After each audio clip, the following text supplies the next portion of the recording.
Hello everybody, कैसे हैं आप लोग। प्लांट फिजियोलॉजी के अंदर प्लाज्मोलिसिस तक का कॉन्सेप्ट पूरा हो चुका है और अब जो हम लोग आगे प्रोसीड कर रहे हैं वो इम्पोर्टेंट है, दैट इज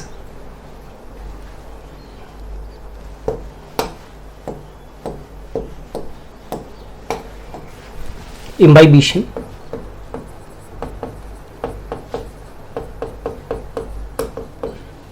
इम्बाइबिशन का मतलब होता है अंतःचूषण। अंतःचूषण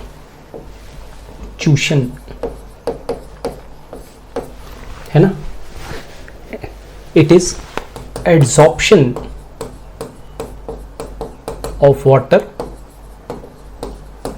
बाय a colloidal substance, है ना। अंतःचूषण क्या है? अंतःचूषण किसी जलप्रिय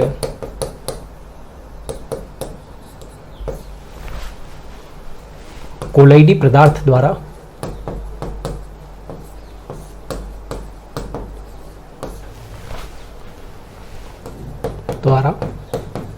जल का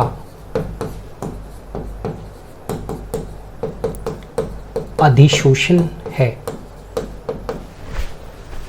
ठीक है, क्या कहा मैंने? अंतःचूषण किसी जलप्रिय कोलाइडी पदार्थ द्वारा जल का अधिशोषण है, या हम यूं भी कह सकते हैं किसी ठोस सतह द्वारा बिना घुले तरल का अधिशोषण अंतःचूषण है।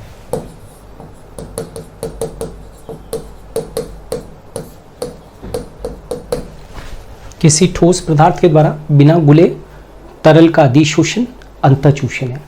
ठीक है, जैसे कुछ कोलाइडी पदार्थ जैसे अगार है ना, अगार अंतःचूषण दर्शाता है। ठीक है, अगार। ठीक है, इसी तरीके से पैक्टीन, राइट, इसी तरीके से प्रोटीन, इसी तरीके से स्टार्च और इसी तरीके से सेल्यूलोज। तो अगार सबसे ज्यादा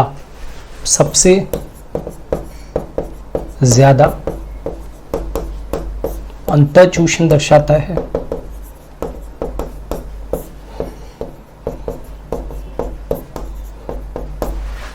और सेल्यूलोज सबसे कम अंतःचूषण दर्शाता है।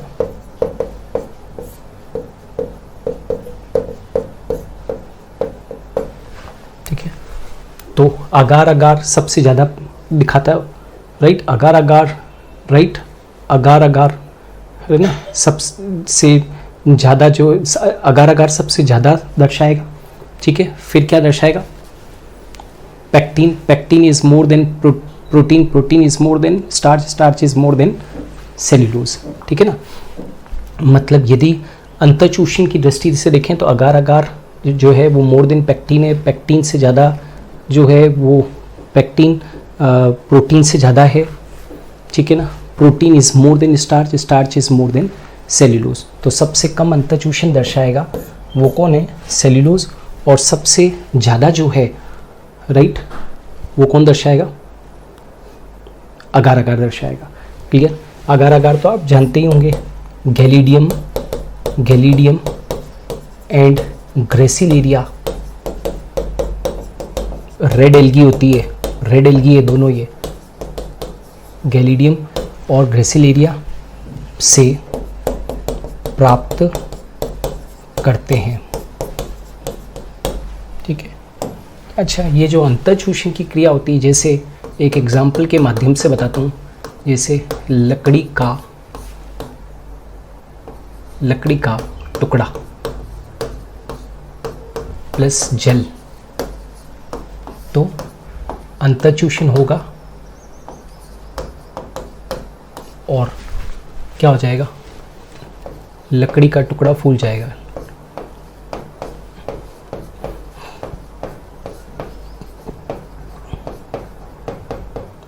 लकड़ी का टुकड़ा क्या हो जाएगा, फूल जाएगा। तो लकड़ी का टुकड़ा प्लस जल, अंतःचूषण हुआ, लकड़ी का टुकड़ा क्या हो जाएगा, फूल जाएगा। ठीक है ना। नाउ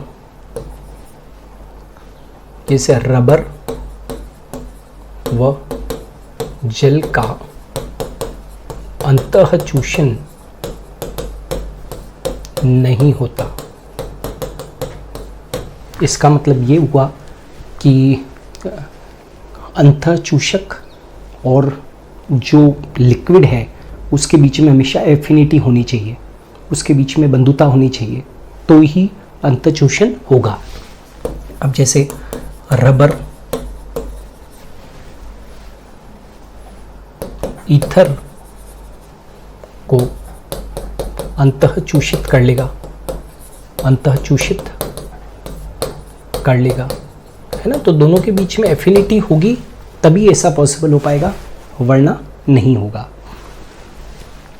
आगे बढ़ते हैं। अंतःचूषण, अंतःचूषण न केवल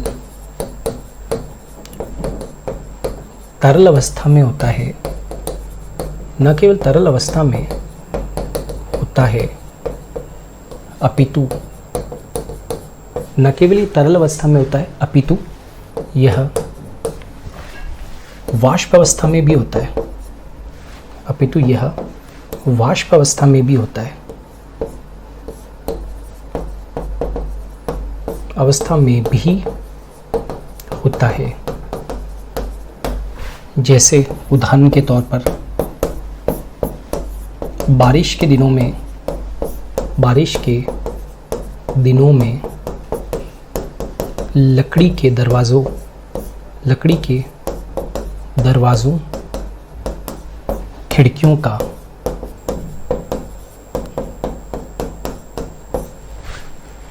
और चौखटों का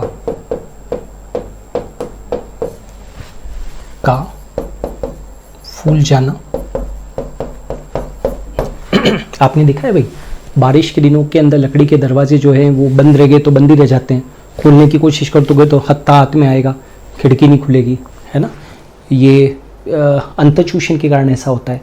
आपने ज़्यादातर उन स्थानों के ऊपर देखा होगा जहाँ पर बारिश बहुत ज़्यादा होती है, बाकी तो अंतःचूषण आपको देखने को मिलेगा नहीं। जहाँ बारिश ज़्यादा होती है वहाँ पर अंतःचूषण देखने को मिलेगा। तो बारिश के दिनों में लकड़ी के दरवाज़ों और खिड़कियों और चौखटों का फूल जाना, यह अंतःचूषण को दर्शाता है, ये अंतःचूषण को दर्शाता है। तो ये भी आप लोग ध्यान रखिए। चलो, अंतःचूषण, अंतःचूषण के दौरान ऊष्मा उत्पन्न होती है, ऊष्मा उत्पन्न होती है। इसे आर्द्रक ऊष्मा, हीट ऑफ वेटिंग,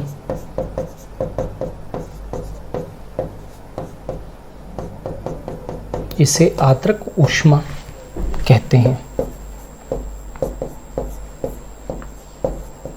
अंतःचूषण के दौरान ऊष्मा उत्पन्न होती है। क्या कहा मैंने? अंतःचूषण के दौरान ऊष्मा उत्पन्न होती है, इसे आर्द्रक ऊष्मा कहते हैं, है ना।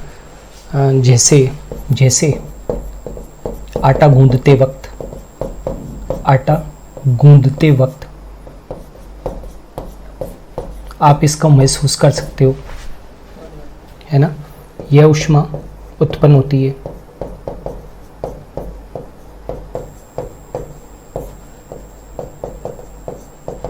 आप आटा गूंदते हो ना, गेहूं का आटा, तो गेहूं के आटे में अपना हाथ डाल दीजिए, अचानक से पानी मत डालिए, थोड़ा थोड़ा पानी डालिए और आटे को गूंदना चालू कीजिए। जो लोग महिलाएं हैं वो जानती हैं कि जब आटे को गूंदेंगे तो हाथ में गर्माहट महसूस होगी, वो हाथ में जो गर्माहट महसूस हो रही है वो वास्तव में इस आर्द्रक ऊष्मा के कारण उत्पन्न हो रही है। तो आटा गूंथते वक्त में यह ऊष्मा उत्पन्न होती है, तो ये भी ध्यान रखिए। नाउ अंतः चूषण के दौरान उच्च मान का अंतःचूषण के दौरान उच्च मान का दाब उत्पन्न होता है,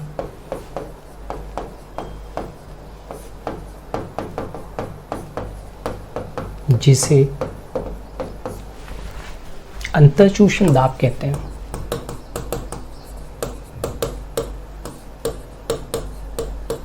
इम्बाइबिशनल प्रेशर कहते हैं।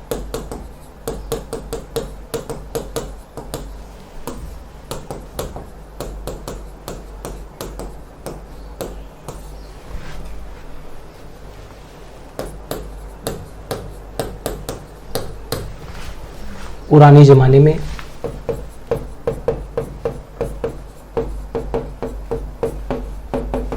इस दाब का उपयोग बड़ी बड़ी चट्टानों को तोड़ने में किया जाता था।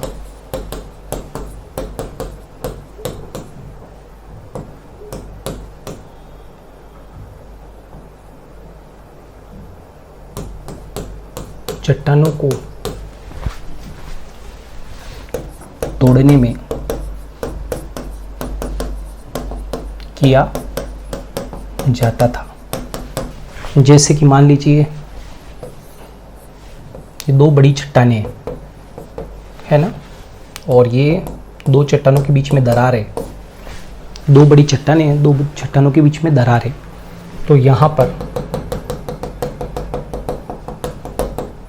जल प्रिय कोलाइडी पदार्थ को भर दिया जाता था। वह ऊपर से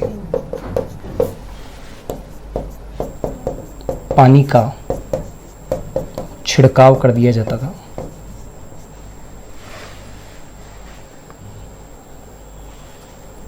ऊपर से पानी का क्या कर देते थे,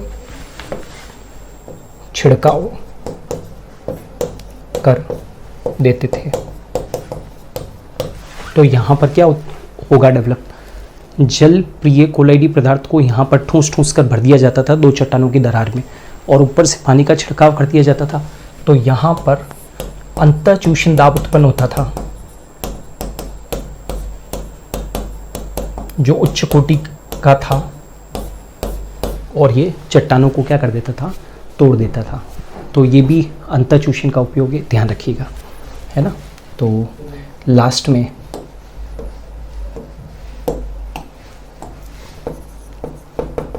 अंतःचूषण का महत्व नंबर 1, यह प्रक्रिया बीजों के अंकुरन में सहायक,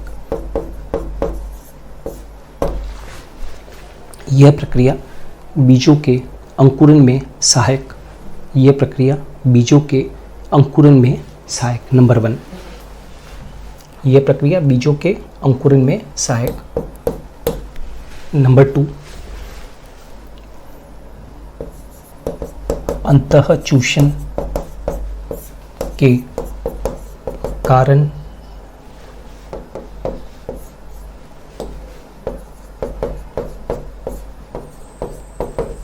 प्रारंभ में मूल जल को अवशोषित करती है। अंतःचूषण के कारण ही प्रारंभ में मूल जल को अवशोषित करती है। बीज चोल का फटना व बीज का अंकुरन अंतःचूषण से ही संभव हो पाता है, अंतःचूषण से ही संभव हो पाता है। ठीक है, तो ऐसे बहुत सारे महत्व है अंतःचूषण के जो आपको मालूम होने चाहिए।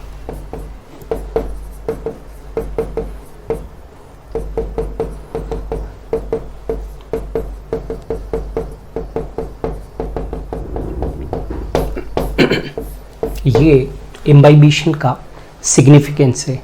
ये क्या है? इम्बाइबिशन का सिग्निफिकेंस है। अब जो नया टॉपिक आ रहा है, यहाँ पर हमारा जो सारा के सारा जो बेसिक्स था, ठीक है ना, जो हमने चालू किया था, diffusion pressure, osmosis, osmotic pressure, DPD, है ना, साइन डब्ल्यू, प्लाज्मोलाइसिस, अंतःचूषण, ये सब कुछ कंप्लीट हो गया है। अब प्लांट फिजियोलॉजी के अंदर नया टॉपिक आ रहा है और वो है वाटर एब्जॉर्प्शन, जल अवशोषण। पादपों के जीव द्रव्य का 80 से 90% पार्ट जल से बना है। इसलिए पादपों के लिए जल बहुत अनिवार्य है। ठीक है, पादपों के जीव द्रव्य का 80 से 90% पार्ट जल से बना है, इसलिए पादपों के लिए जल क्या है? अनिवार्य है। नौ, पृथ्वी पर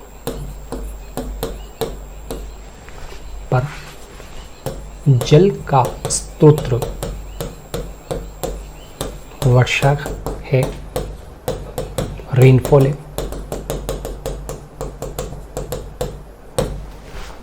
वर्षा का वह जल, याद रखना, वर्षा का वह जल जो बहकर चला जाता है।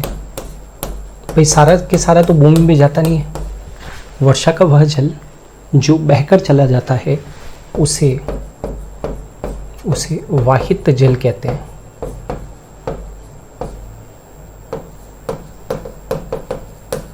रन ऑफ वाटर, बहकर चले जाते हैं।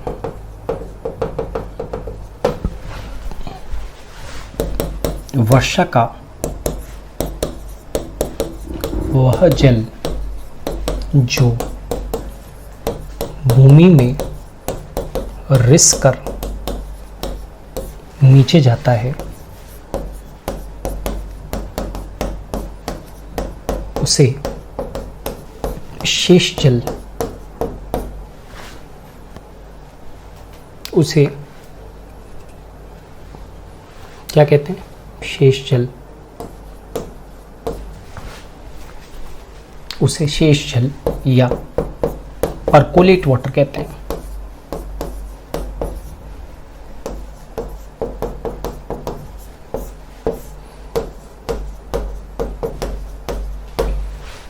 वर्षा का वह जल जो भूमि में रिस कर नीचे चले जाता है उसे शेष जल या परकोलेट वाटर के नाम से उसे जानते हैं। और जो बहकर चला गया, जो काम का नहीं है, वो क्या हो गया?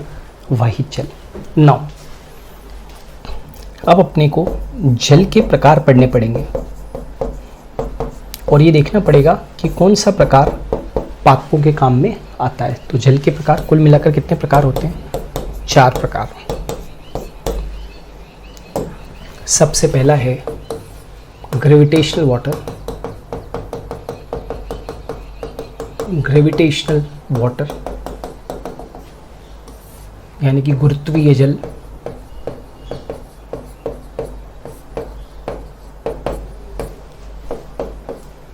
वह जल जो गुरुत्वाकर्षण के कारण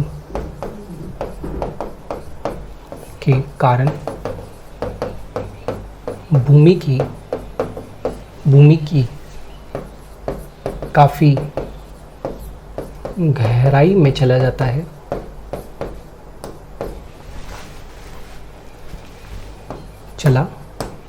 है, उसे गुरुत्वीय जल कहते हैं। उसे गुरुत्वीय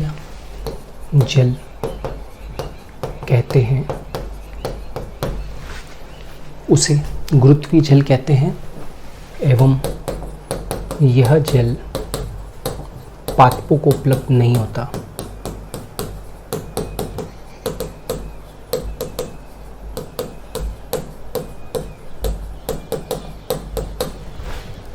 पादपों को उपलब्ध नहीं होता। नंबर 2 सेकंड जो है वो और कौन सा है, तो हाइग्रोस्कोपिक वाटर, आर्द्रताग्राही जल। हाइग्रोस्कोपिक वाटर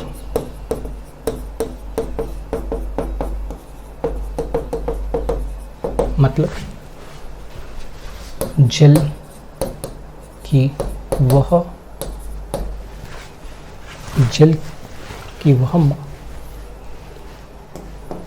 की वह मात्रा जो मृदा कणों के चारों ओर जल की वह मात्रा जो मृदा कणों के चारों ओर है ना, जो मृदा कणों के चारों ओर अधिशोषित परत के रूप में पाई जाती है।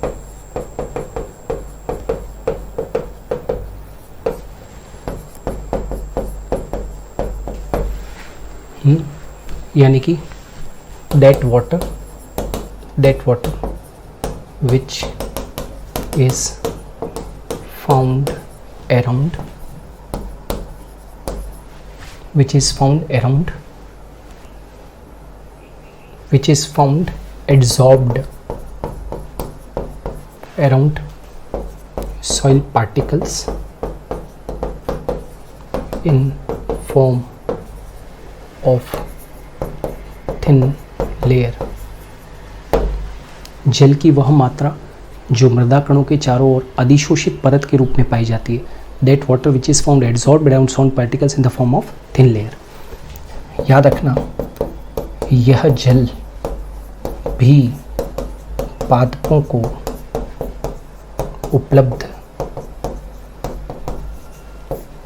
नहीं होता। यह जल भी पादपों को उपलब्ध नहीं होता है। Hygroscopic water. Next third, chemically combined water. Chemically combined water और रासायनिक बंधित जल मृदा कणों में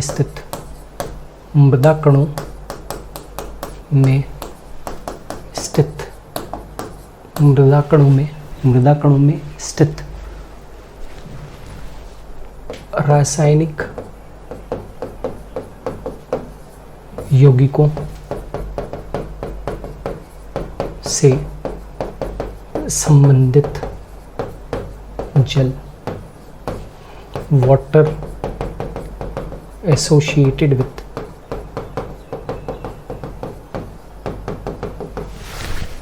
chemical compounds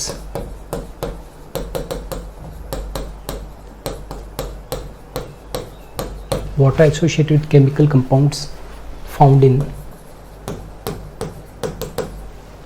soil particle। Water associated with chemical compounds found in soil particle, मृदा कणों में स्थित रासायनिक यौगिकों से संबंधित जल। याद रखना, यह जल भी पादपों को उपलब्ध नहीं होता। अभी तक मैंने आपको 3 तरीके के वाटर पढ़ा दिए, तीनों में से कोई भी प्रकार का जल अभी तक पादपों को उपलब्ध नहीं हुआ है। चौथा, कैपिलरी वाटर। कैपिलरी वाटर, केशिका जल।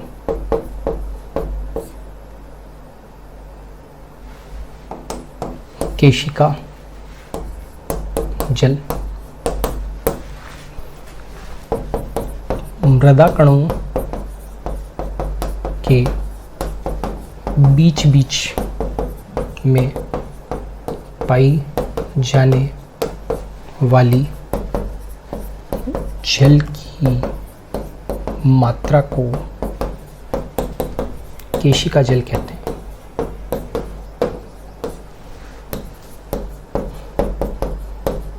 That water which is present in between soil particles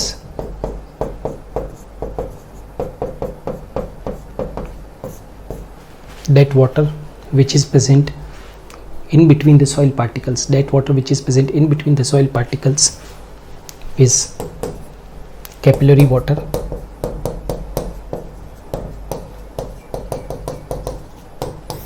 जैसे ये सॉइल पार्टिकल्स हैं तो इनके बीच में ये केशिका जल है। This is the only water, this is the only water available to plants.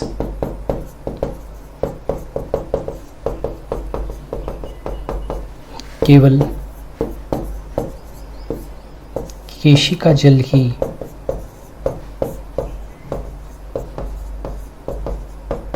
पादपों को उपलब्ध होता है।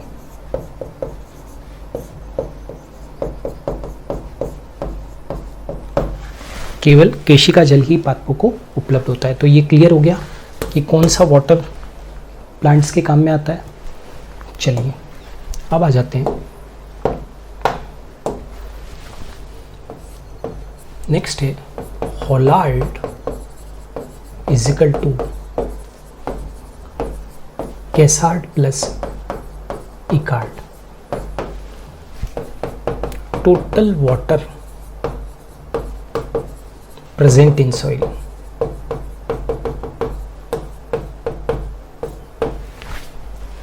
मृदा में पाई जाने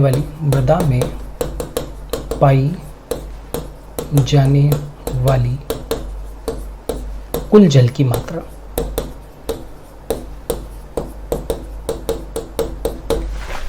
अवेलेबल प्लांट्स को है नहीं है वो एक अलग क्वेश्चन है। होलार्ड मतलब टोटल वाटर। कैसार्ड क्या होता है? That water which is available to plants।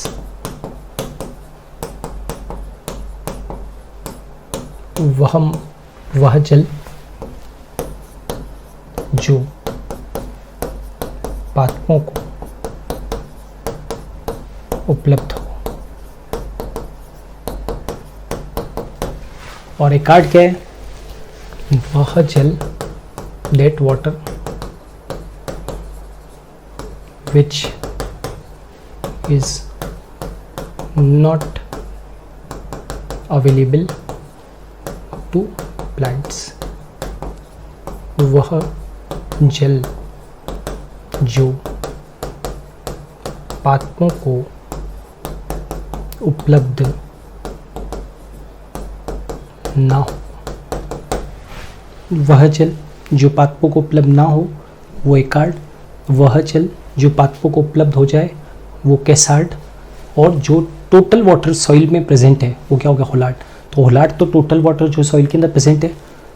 जो वाटर पादपों को उपलब्ध हो गया वो कैसार्ड।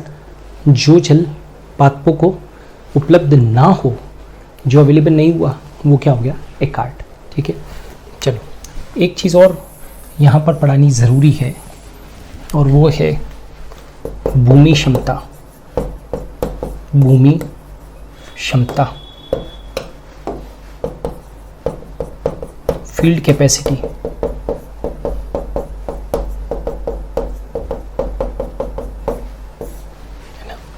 भूमि क्षमता क्या है? गुरुत्वाकर्षण के कारण जो जल भूमि की गहराई में चला गया है उसे छोड़कर शेष जल जो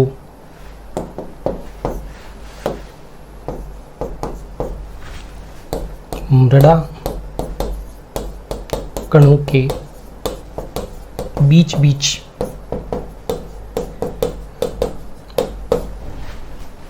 में पाया जाता है वही भूमि क्षमता है। अरे समझ में आ रहा है क्या कहा मैंने? गुरुत्वाकर्षण के कारण, समझने की कोशिश कीजिए, गुरुत्वाकर्षण के कारण जो जल भूमि की गहराई में चला गया है, भाई जो ग्रेविटेशन फोर्स के कारण जो चले जाता है वो तो आउट ऑफ द रीच है किसके? रूट्स के। तो उसको छोड़कर शेष जल जो मृदा कणों के बीच बीच में पाया जा रहा है, that water which is present in between the soil particles, वही उसकी भूमि की क्या है? क्षमता है। वही भूमि की क्षमता है। याद रखना,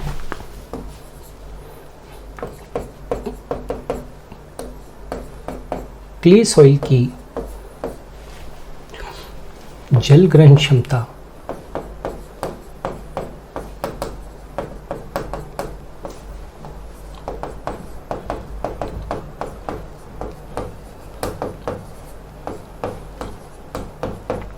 क्ले सॉइल की जल ग्रहण क्षमता सबसे अधिक है।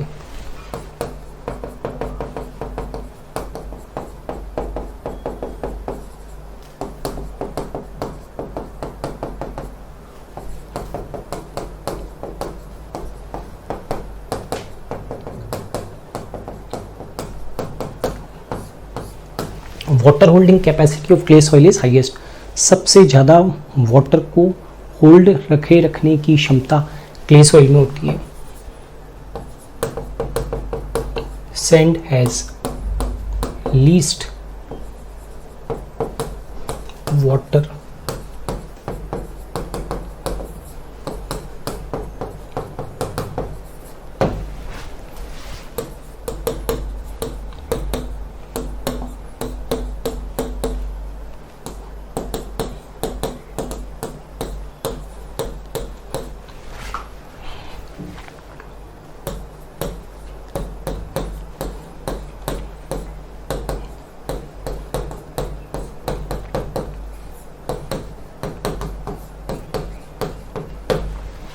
बालू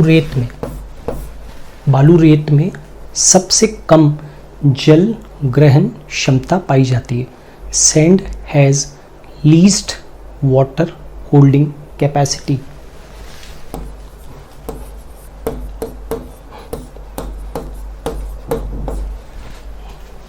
दोमट मृदा, लोमी सॉइल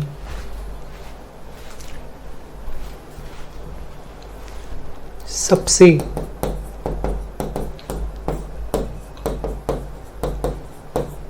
उपजाऊ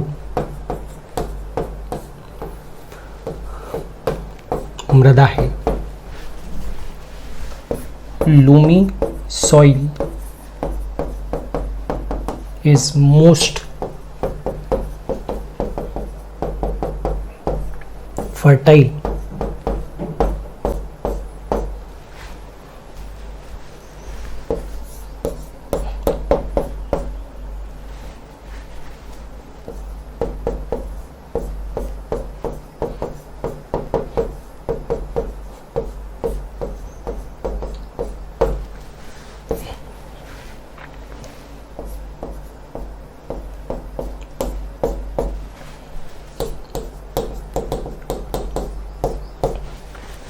50% तो क्या होती है इसमें, सिल्ट होती है। ये तालाब खाली हो जाता है तो तालाब के पेंदे के अंदर गहरा देखा है, बस वही है। तो 50% तो क्या होती है भाई, सिल्ट, और 50% क्या होती है, सैंड। तो लोमी सॉइल को सबसे ज़्यादा फर्टाइल माना गया है। ठीक है, तो ये भी आप लोग ध्यान रखिए। अब आ जाते हैं जोन ऑफ वाटर एब्जॉर्प्शन।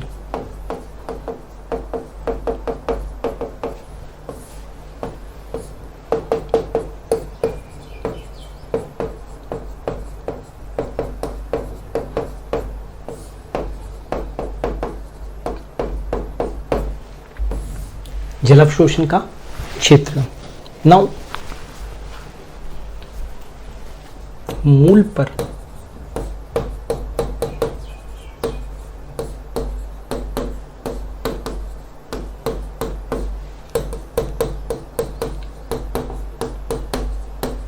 मूल में कुल कितने क्षेत्र पाए जाते हैं भाई, मूल में कुल मिलाकर 4 क्षेत्र पाए जाते हैं मूल के अंदर। ठीक है, अपने को ये देखना है कि वो कौन सा क्षेत्र है जो कि जल अवशोषण से संबंधित है। मूलगोप क्षेत्र,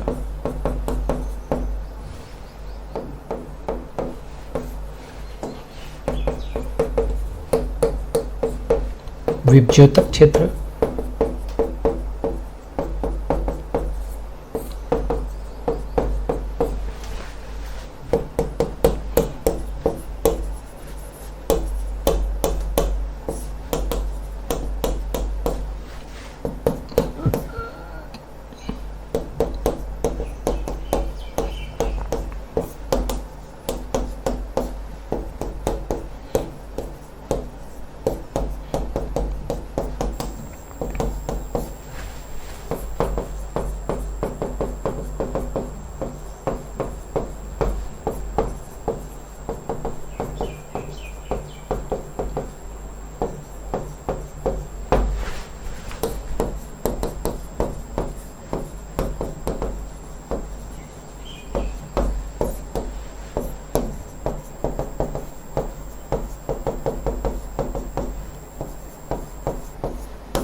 ये 4 प्रदेश आप लोगों के सामने लिखे हुए हैं।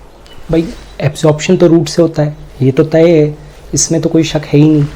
ठीक है, लेकिन रूट के भी तो क्षेत्र है, ये देखिएगा।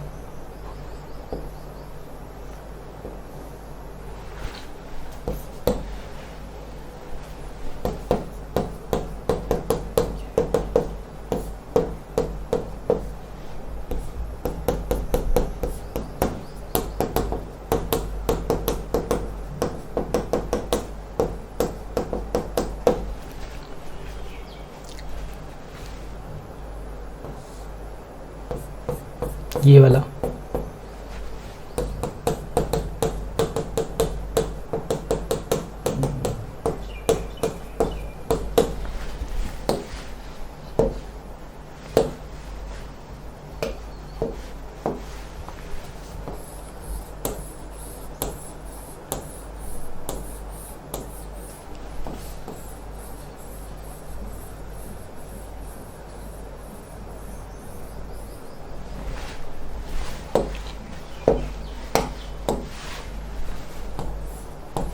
Root hair zone.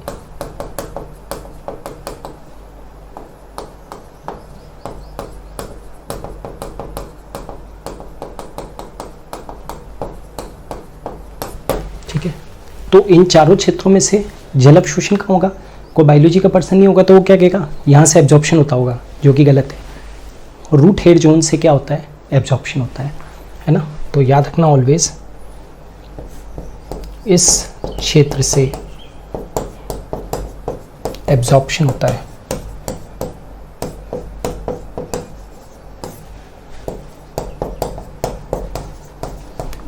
क्लियर है? इस क्षेत्र से क्या होता है? एब्जॉर्प्शन होता है। नाउ थोड़ा सा रूट हेयर के बारे में पढ़ लेते हैं।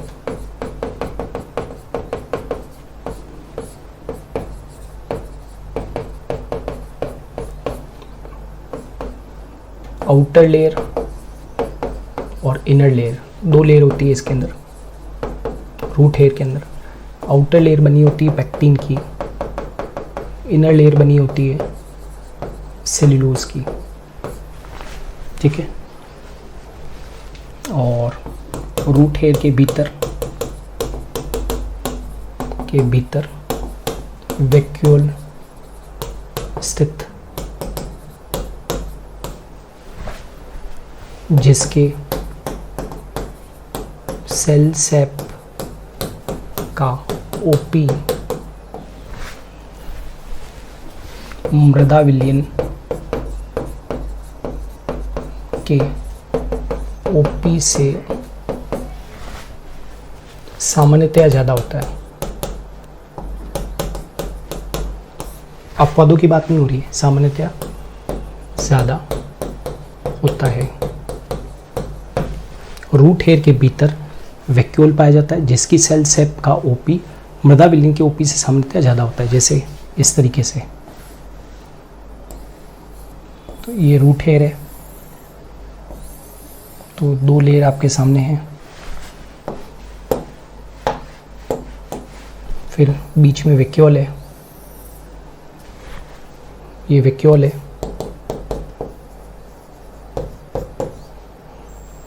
इसमें सेल सेप है, इसका ओपी ज़्यादा है, ठीक है ना। ये आउटर वॉल है,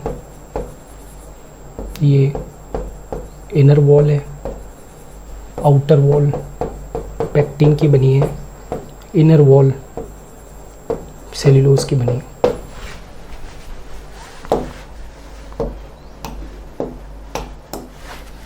ये जो रूट हेयर होते हैं लगातार बनते व बिगड़ते रहते हैं।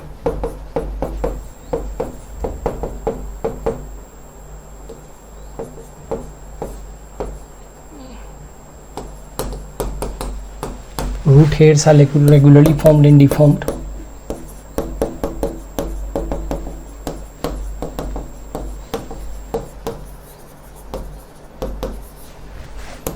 Formed and deformed. Root hairs are regularly formed and deformed. लगातार बनते व बिगड़ते रहते हैं। रूट हेयर्स लगातार बनते व बिगड़ते रहते हैं। रूट हेयर्स यूनिसेलर होते हैं।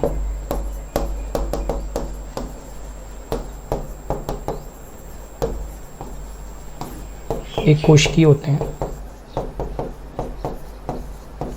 रूट हेयर्स लगातार बनते व बिगड़ते रहते हैं। और कैसे होते हैं ये? यूनिसेलर होते हैं, है ना। अच्छा, root hair originate from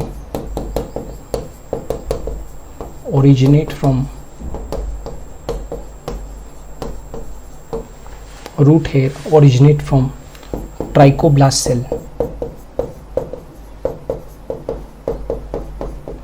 root hair की उत्पत्ति ट्राइकोब्लास्ट सेल से होती है, ठीक है। नाउ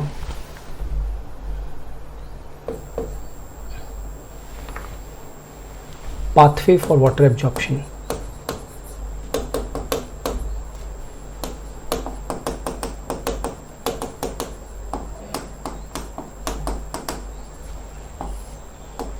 जल अवशोषण का पथ।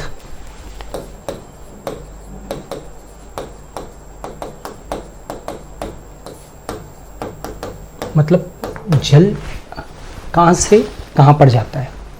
अपने को रूट के जाइलम तक जल को पहुंचाना है, तो सॉइल सॉल्यूशन समझो। सॉइल सॉल्यूशन, मृदा विलयन,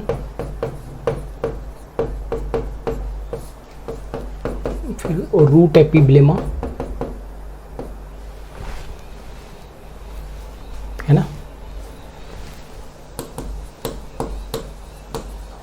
रूट एपिब्लेमा जिसके ऊपर रूट हेयर है,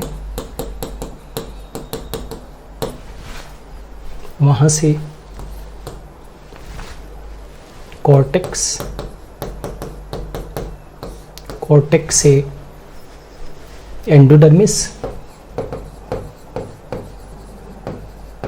एंडोडर्मिस से पेरिसाइकल, पेरिसाइकल से रूट जाइलम, ठीक है ना। मतलब ये मूलरोम है, ये वल्कुट है, अंतश्चर्म, परिरंभ और रूट जाइलम, मूल जाइलम, राइट। ये पाथवे है, ये पूरा पूरा रास्ता है, ठीक है ना। तो ये भी आप लोगों को ध्यान रखना है कि रूट जाइलम तक ये पहुंचेगा कैसे। देखो मैं एक रास्ता बना के बता देता हूँ ताकि आगे भी आपको चीज़ों में दिक्कत नहीं आएगी।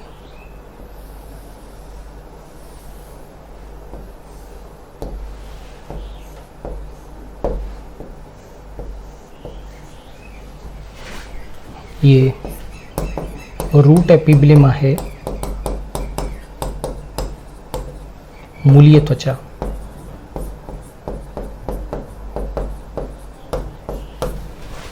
ये रूट हेयर है, मूल रोम, ठीक है। और ये सॉइल सॉल्यूशन है यहाँ पर, मृदा विलयन, यहाँ से यहाँ पर जल जाएगा,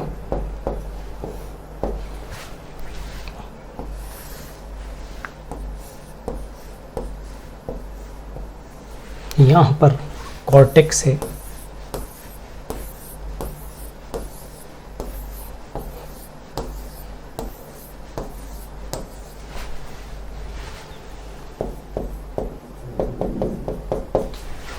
ये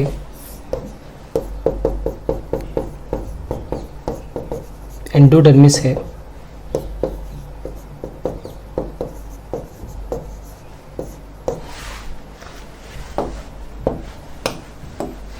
अंतःशर्म के पीछे की तरफ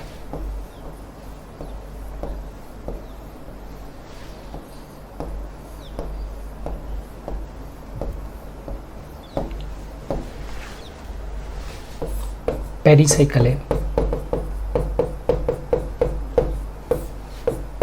परिरंभ है, और उसके पीछे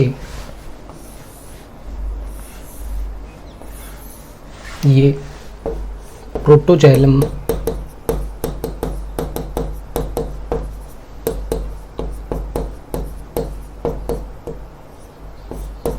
और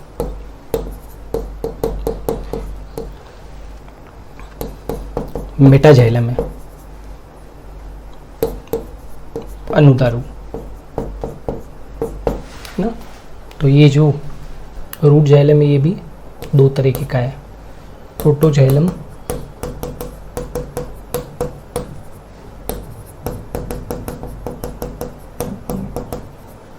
और मेटाजाइलम, ठीक है। तो इस तरीके से वाटर की एंट्री होगी, है ना, यहाँ से।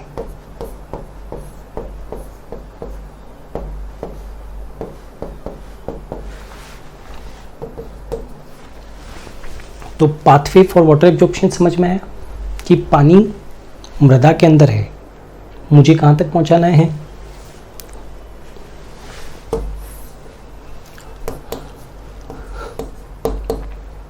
रूट जाइलम तक मुझे पहुँचाना है ना, वो रूट जाइलम तक पहुँचाना है। तो वो आखिर कैसे पहुँचे, रूट जाइलम तक वो कैसे पहुँचे, तो ये रूट भी आपको आना चाहिए।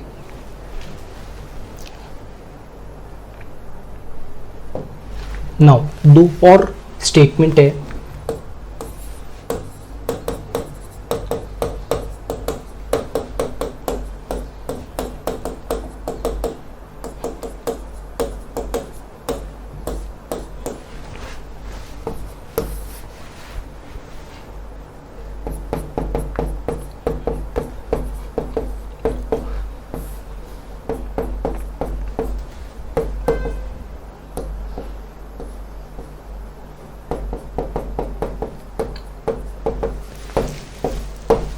हाँ जी, एक है सिम्प्लास्ट पाथवे और एक है एपोप्लास्ट पाथवे। ये जल अवशोषण का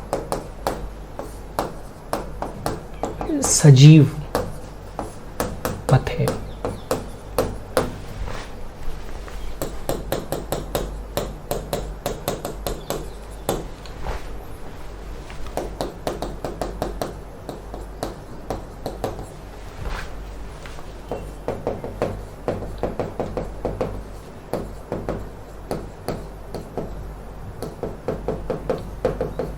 it is living pathway for water absorption. और एपोप्लास्ट क्या है?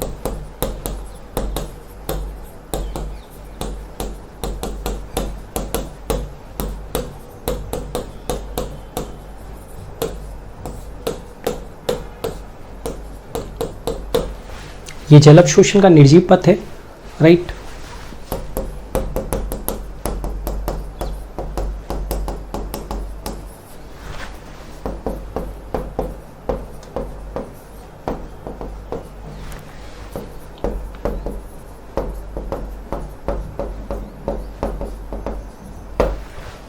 Now,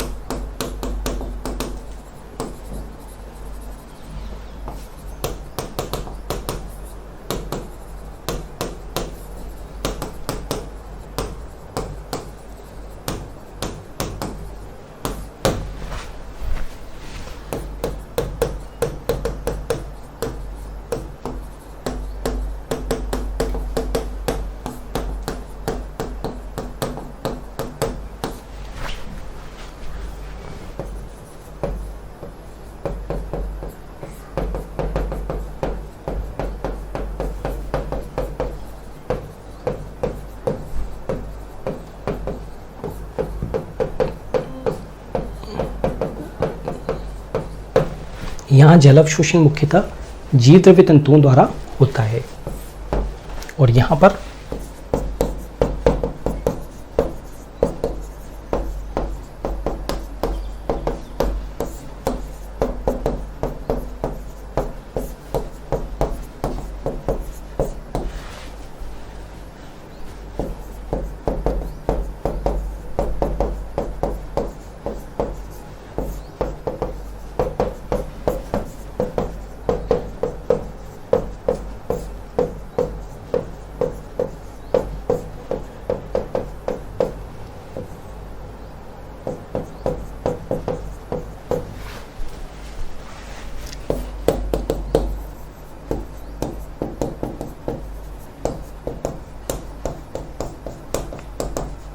here water absorption occur by cell wall,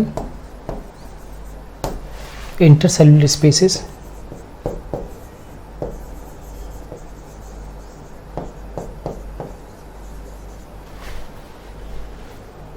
and xylem cavity.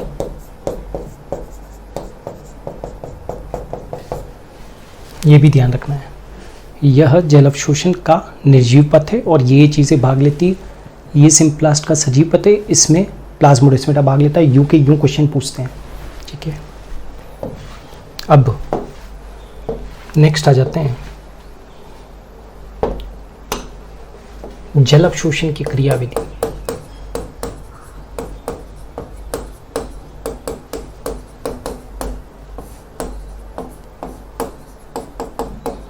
क्रियाविधि, जल अवशोषण की क्रियाविधि।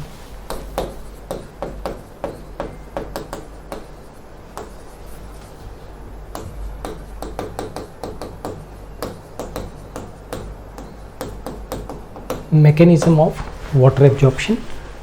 इसको पढ़ने के लिए हमें दो चीज़ें पढ़नी पड़ेगी,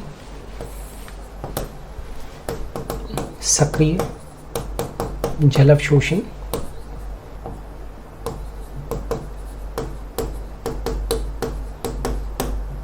और निष्क्रिय जल अवशोषण।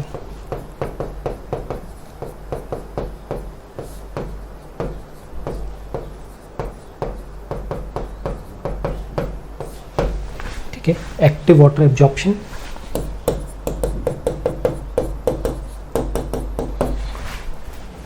Passive water absorption.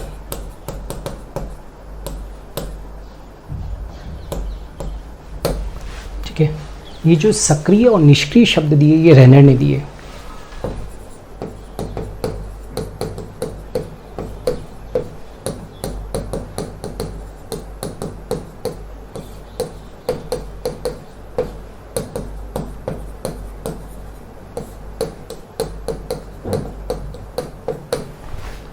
ठीक है, is it clear?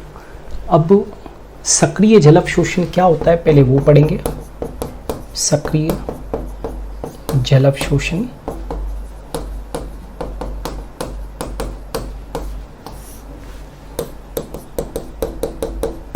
Active water absorption. देखिए, एक्टिव वाटर एब्जॉर्प्शन पहली बात तो कब होता है? यह तब होता है जब वाष्पोत्सर्जन धीमे हो रहा हो, वाष्पोत्सर्जन धीमे हो रहा हो एवं भूमि में पर्याप्त मात्रा में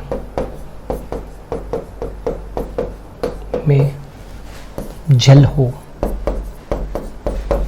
यह तब होता है जब वाष्पोत्सर्जन धीमे हो रहा हो एवं भूमि में पर्याप्त मात्रा में क्या हो? जल हो। नंबर 1, इस विधि द्वारा मात्र 2% जल का अवशोषण होता है ना? ऊर्जा का उपयोग होगा जल अवशोषण हेतु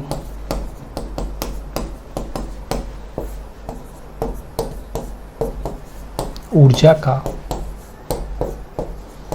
उपयोग होगा सक्रिय जल अवशोषण। ठीक है, जब तक यह तब होता है जब वाष्पोत्सर्जन धीमे हो रहा हो और भूमि में पर्याप्त मात्रा में जल हो। इस विधि द्वारा केवल 2% जल का अवशोषण होता है। जल अवशोषण हेतु इस विधि में ऊर्जा का क्या होता है? उपयोग। तभी क्या का है? सक्रिय जल अवशोषण का है। नाउ सक्रिय जल अवशोषण भी 2 प्रकार का होता है।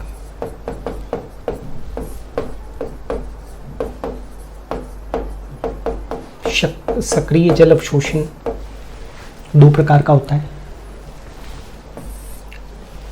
नंबर 1, परासरणीय सक्रिय जल अवशोषण।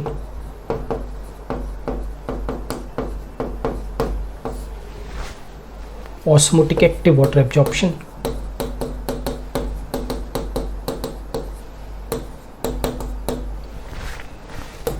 shown by Atkins and Priestley। और दूसरा अपरासरणीय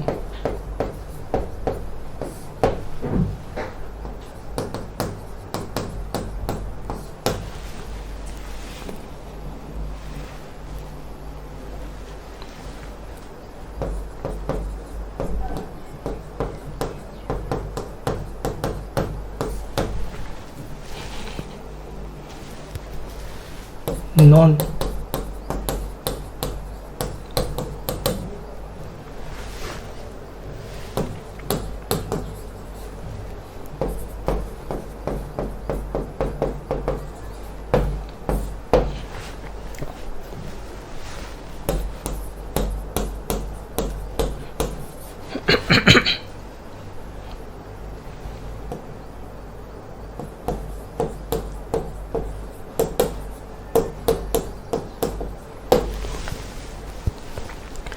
परासरणीय सक्रिय जल अवशोषण और अपरासरणीय सक्रिय जल अवशोषण।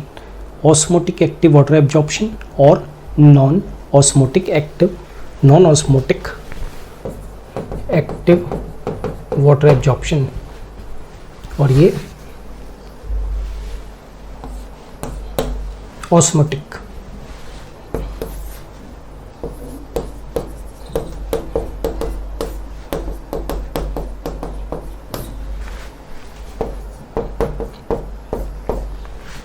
ऑस्मोटिक एक्टिव, वाटर एब्जॉर्प्शन, परासरणीय, सक्रिय,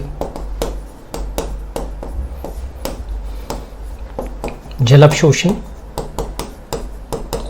परासरणीय, सक्रिय, जल अवशोषण। यहाँ पर क्या होगा, जल का अवशोषण,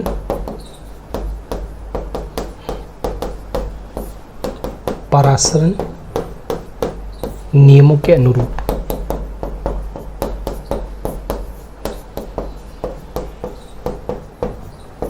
वाटर एब्जॉर्प्शन,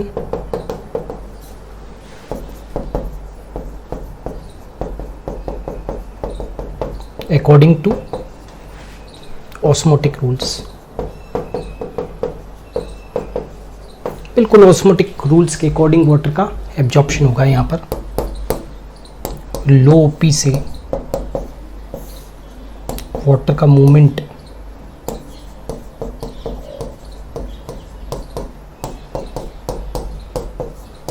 हाई ओपी की तरफ होगा, नंबर 1।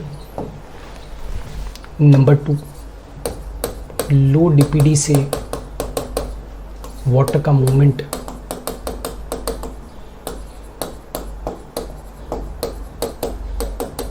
हाई डीपीडी की तरफ होता है। एक डायग्राम बना के बताते हैं आपको।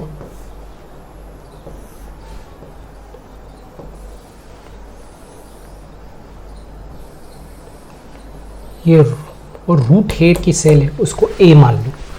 ये रूट हेयर की जो सेल है, यूनिसेलुलर होता है रूट हेयर, उसको ए मान लो। अब समझना,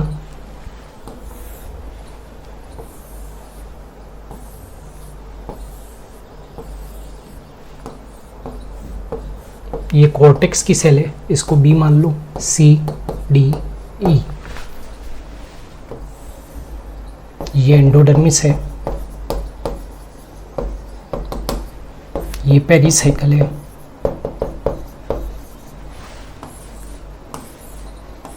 ये जाइलम है, ये सॉइल सॉल्यूशन है,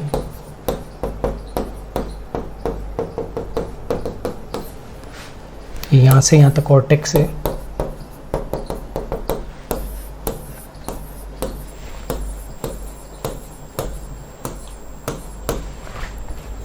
ये रूट हेयर है,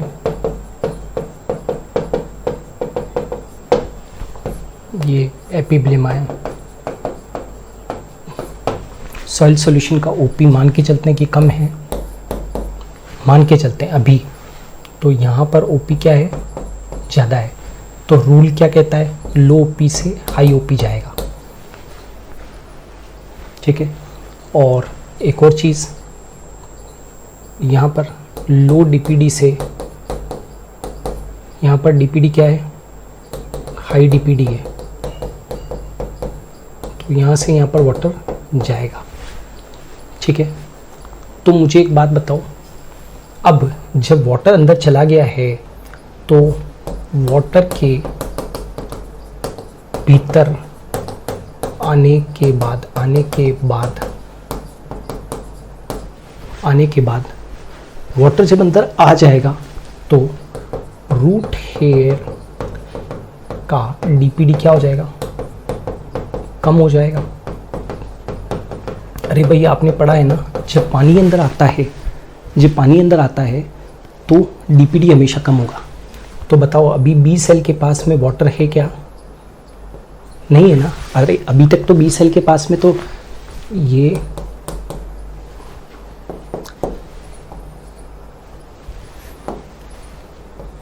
रूट हेयर्स की सेल ए है। अब डीपीडी कम हो गया ना इसका, वाटर के अंदर आने से इसका डीपीडी कम हो गया।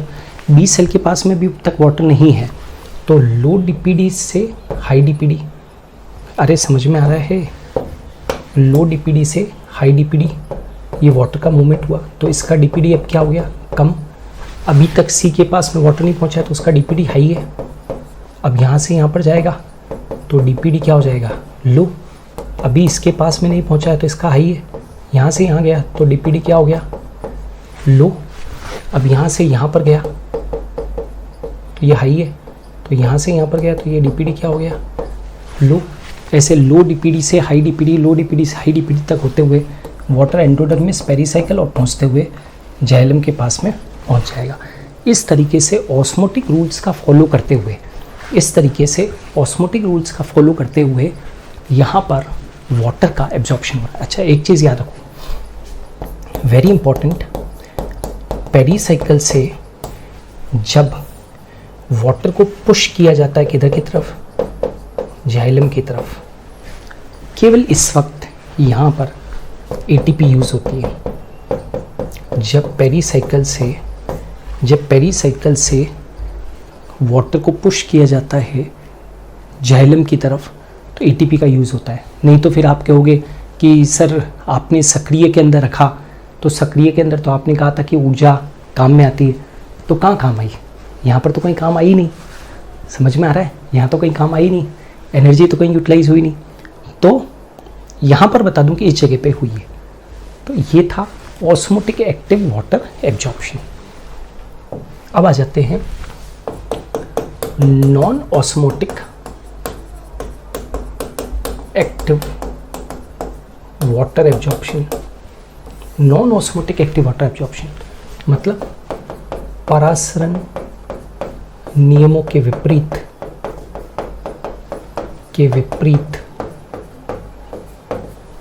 जल का अवशोषण होगा।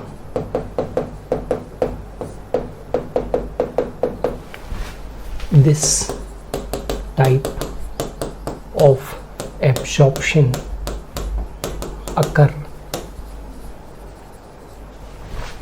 against osmotic rules.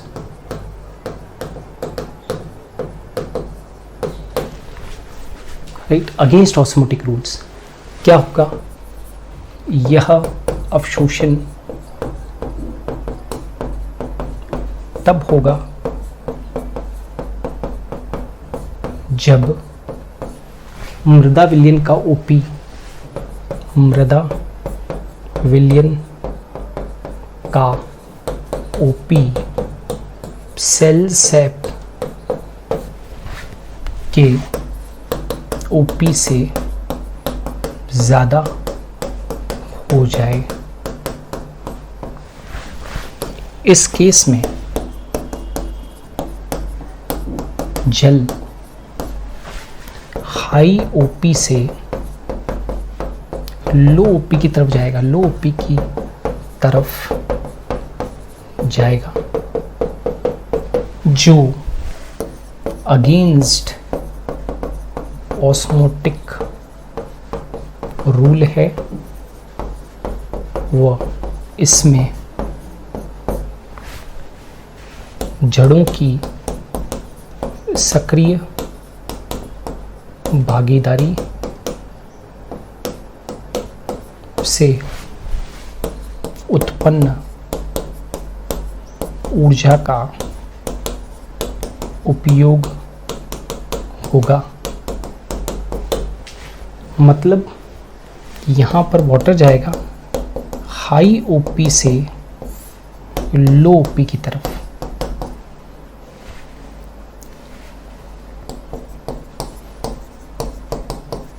अब हमने कहीं पर भी ये नहीं सिखाया था, मैंने तो ये सिखाया था वाटर जाता है लो ओपी से हाई ओपी, लेकिन यहाँ उल्टा हो रहा है, उल्टी गंगा बह रही है। मतलब कि हाई ओपी से लो ओपी की तरफ जा रहा है ना। तो इस केस के अंदर ऊर्जा की क्या होगी, प्रयोग होगा, क्योंकि कोई भी चीज़ विपरीत होता है ना। जब कोई चीज़ विपरीत होती है, किसी चीज़ के विपरीत कार्य करते हो तो उसमें ऊर्जा खर्च होती है। जैसे कि आप लोग झूठ बोलते हो, तो आपने कभी सबने जीवन के अंदर अपने झूठ बोला है, तो झूठ बोलने के अंदर कितनी ऊर्जा लगानी पड़ती है या आपसे बेहतर कोई नहीं समझता होगा। और सच बोलने में कोई ऊर्जा नहीं लगती, और झूठ बोलने में बहुत ऊर्जा क्या होती है, व्यय होती है।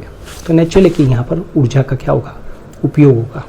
और इसमें जड़ों की सक्रिय भागीदारी से यहाँ पर क्या होगा, ऊर्जा का उपयोग होगा। इतना ही नहीं,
due to roots are very much active here, a positive pressure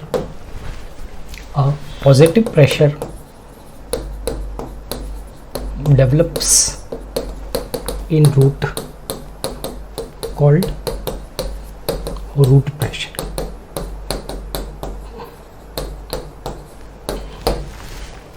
जड़ों के सक्रिय रहने से जड़ों में एक धनात्मक दाब उत्पन्न होता है जिसे मूल दाब कहते हैं। Due to roots are very much active here, a positive pressure develops in root, and that positive pressure is called as root pressure। ठीक है, तो ये भी ध्यान रखना कि यहाँ पर हाई ओपी से लो ओपी की तरफ मूवमेंट होगा और यहाँ पर ऊर्जा का उपयोग होगा। ठीक है,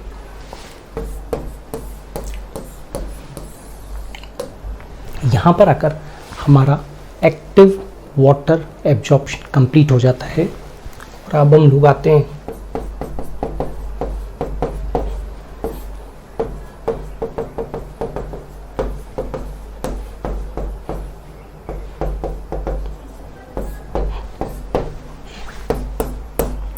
पैसिव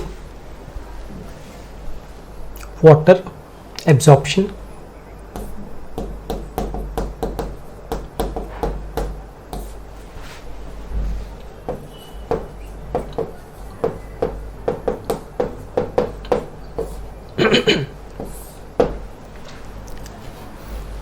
निष्क्रिय जल अवशोषण। नाउ निष्क्रिय जल अवशोषण जो है या पैसिव वाटर एब्जॉर्प्शन है, यह 98% होता है। याद है, सक्रिय जल अवशोषण तो केवल कितना प्रतिशत हुआ था, केवल 2%। ये 98% होता है। यह तब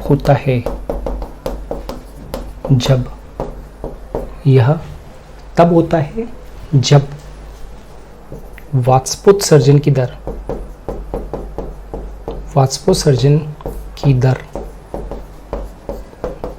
तीव्र हो। वाष्पोत्सर्जन की दर क्या हो, तीव्र हो, बहुत तीव्र हो। निष्क्रिय जल अवशोषण में जड़ों की भागीदारी नहीं होती। बात अजीब सी लगेगी, अर्थात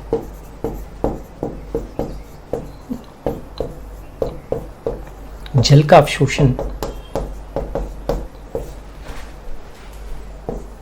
जड़ों द्वारा नहीं होता। ऊपर तो आपने क्या देखा था, जड़ें सक्रिय थी, यहां पर कोई लेने देना नहीं। जल अर्थात जल का अवशोषण जड़ों द्वारा नहीं होता, केवल ध्यान दीजिएगा, केवल जल जड़ों से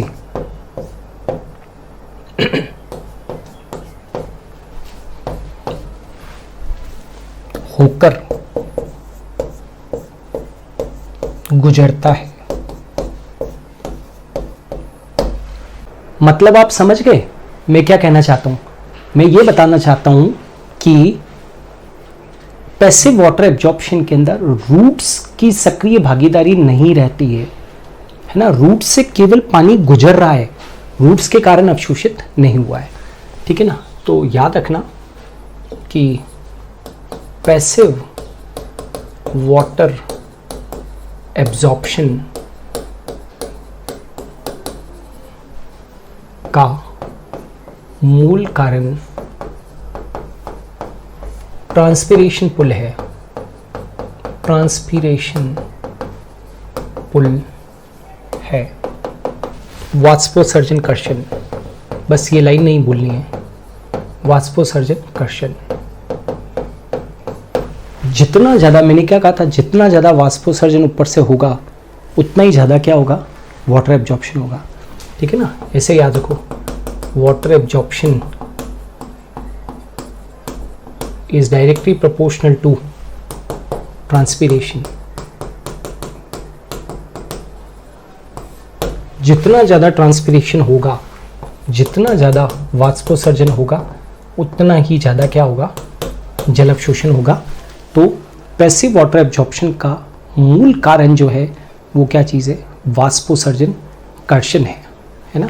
मतलब वाष्पोत्सर्जन के कारण, वाष्पोत्सर्जन के कारण पात्रों में ऊपर से नीचे की ओर, ऊपर से नीचे की ओर एक पुल लगता है एवं इस प्रकार जल का अवशोषण होता है।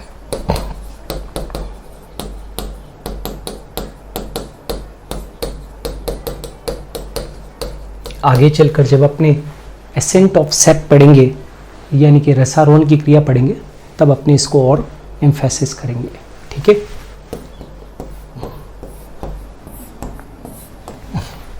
नाउ लास्ट में, लास्ट जल अवशोषण को प्रभावित करने वाले कारक, पहला प्राप्त मृदा जल,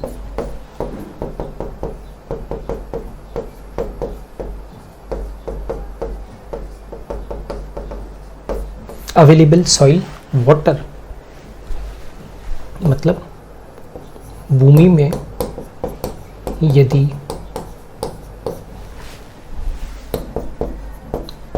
पर्याप्त मात्रा में जल है तो जल अवशोषण भी अधिक होगा।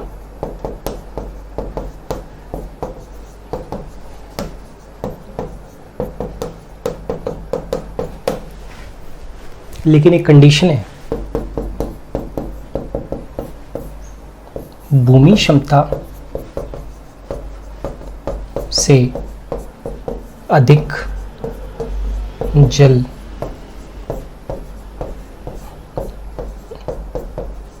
नहीं होना चाहिए।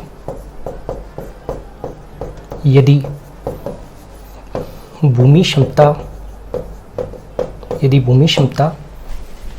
से अधिक जल होगा तो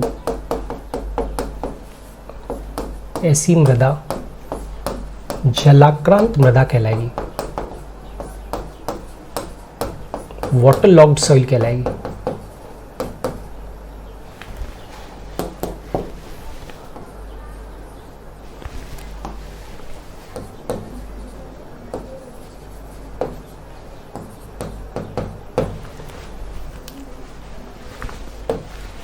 तो ऐसी मृदा जलाक्रांत मृदा कहलाएगी। वाटर लॉक्ड सॉइल,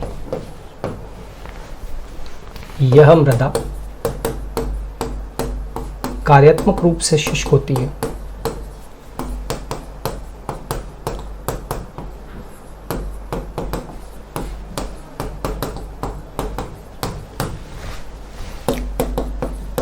फिजियोलॉजिकली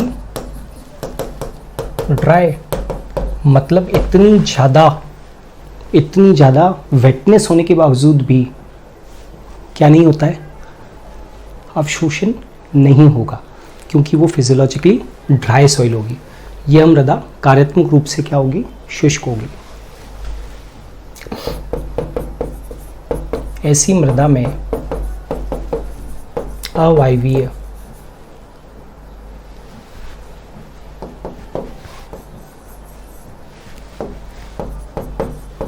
श्वसन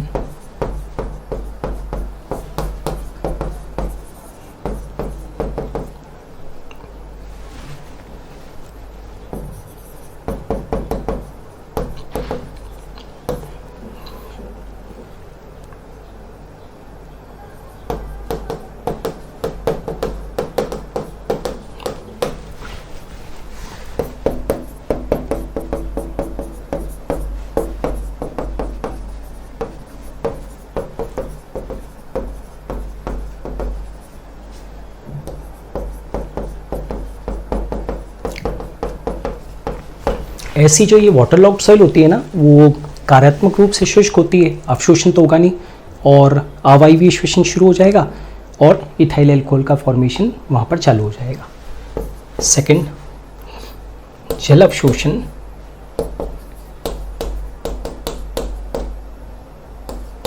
समानुपाती होता है किसके, वाष्पोत्सर्जन के।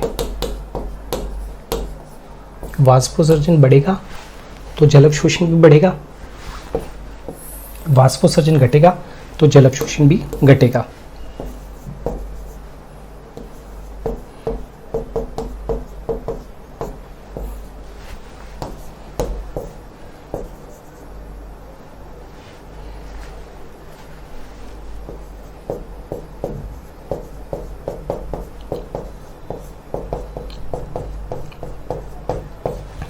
जल अवशोषण व्युत्क्रमानुपाती होता है मृदा लवणों की सांद्रता के। यदि मृदा लवणों की सांद्रता अधिक होगी तो जल अवशोषण कम होगा। मृदा लवणों की सांद्रता यदि अधिक होगी तो जल अवशोषण कम, यदि मृदा लवणों की सांद्रता कम होगी तो जल अवशोषण क्या होगा, अधिक होगा। ठीक है, ये भी ध्यान रखो। फोर्थ, अच्छी वातन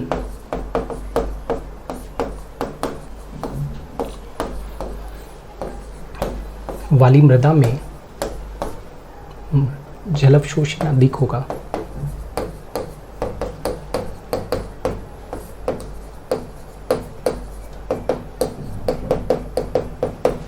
अच्छी वातन वाली मृदा में,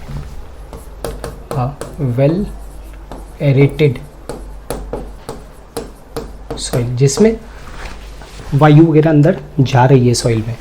a well aerated soil shows good absorption. ठीक है, ये भी ध्यान रखना। Temperature, optimum temperature for water absorption 20 degree to 30 degree Celsius. बहुत अधिक या बहुत कम तापमान दोनों पर ही जल अवशोषण प्रभावित होगा।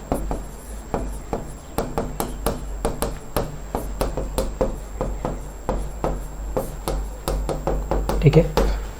तो इसी के साथ में हमारा एक और टॉपिक प्लांट फिजियोलॉजी का कंप्लीट होता है आज, और वो है वाटर एब्जॉर्प्शन। हम बिल्कुल भी जल्दबाजी नहीं कर रहे हैं, हम हर एक कॉन्सेप्ट को पूरा डिटेल के अंदर पढ़ा रहे हैं, इसलिए आप अच्छे से समझे। अब जलावशोषण हो गया, अब जलावशोषित होके कहाँ गया, तो रसारोहण होके ऊपर गया। तो अगला जो टॉपिक आएगा वो क्या आएगा, एसेंट ऑफ सेप, यानी कि रसारोहण की क्रियाविधि। आज के लिए इतना ही।